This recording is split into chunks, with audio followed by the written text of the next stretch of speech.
Hello viewers, welcome back to Azam Vlog channel. இந்த வீடியோவில் நான் உங்களுக்கு என்ன சொல்ல போறேன்னா, நீங்கள் கத்தாருக்கு இல்லாட்டி என்ன சரி ஒரு ஃபாரின் கண்ட்ரிக்கு வேலைக்கு போக இருக்கிற ஒருத்தராக இருந்தால் அந்த கம்பெனியில இருந்து உங்களுக்கு ஒரு அக்ரிமெண்ட் லெட்டர் கொடுப்பாங்க. அந்த அக்ரிமெண்ட் லெட்டரில் என்ன இருக்குன்னா, உங்களுக்கு 8 hours work, weekly 5 days leave and அந்த நாட்டில் கவர்மெண்ட் லீவ், எல்லா லீவுக்கும் உங்களுக்கு லீவ் இருக்கும். அண்ட் நீங்கள் எக்ஸ்ட்ரா ஒர்க் பண்ண போக்கில் உங்களுக்கு வந்து எக்ஸ்ட்ரா சேலரி அவங்க கொடுப்பாங்க அப்படின்னு சொல்லி அக்ரிமெண்ட்ல போட்டிருப்பாங்க. பட் நீங்க அந்த ஷாப்க்கு அந்த கண்ட்ரில ஒர்க் நீங்க போனதுக்கு போறோம், அந்த உங்களுக்கு கொடுத்த அந்த அக்ரிமெண்ட்ல இருந்த எல்லா விஷயமுமே நடக்காது.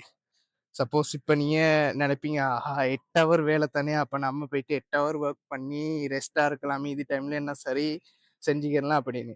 பட் நீங்க வந்து அந்த இடத்துக்கு போயிட்டு அந்த ஒர்க் பண்ணும்போது அந்த 8 hour ஒர்க்கும் இருக்காது, ரெஸ்ட் கொடுக்குறேன்னு சொல்லி லீவ் கொடுக்குறேன்னு சொல்லி அந்த லீவும் இருக்காது.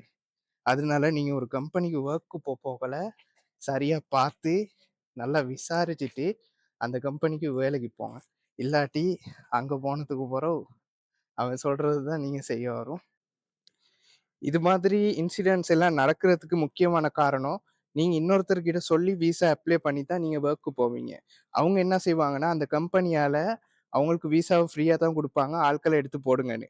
பட் அவங்களுக்கு ஒரு இன்கம் ஒன்று தேடிக்கிறதுக்கு அவங்க பொய்யான டாக்குமெண்ட்ஸ் எல்லாத்தையும் போட்டு உங்களுக்கு இது மாதிரி எல்லாம் இருக்கு, இப்படி இருக்கு, இந்த ஸ்பெஷல் இருக்குது, அப்படி இப்படின்னு சொல்லி அவங்க காசுக்காக அவங்கள வேலைக்கு எடுத்து போட்டுருவாங்க. பட் நீங்க தான் அங்க போயிட்டு கஷ்டப்படணும். அதனால நீங்களே டைரக்டா ஒரு கம்பெனியோட பேசி, இல்லாட்டி உங்களோட நாட்டுல இருக்கும் ஒரு ஏஜென்சி, அந்த ஏஜென்சி மூலியமா அந்த கம்பெனிகளுக்கு டைரக்டா பேசி நீங்க ஒர்க்கு போறது better. Okay guys, see you in next video. கவனமா இருங்க எல்லாம்.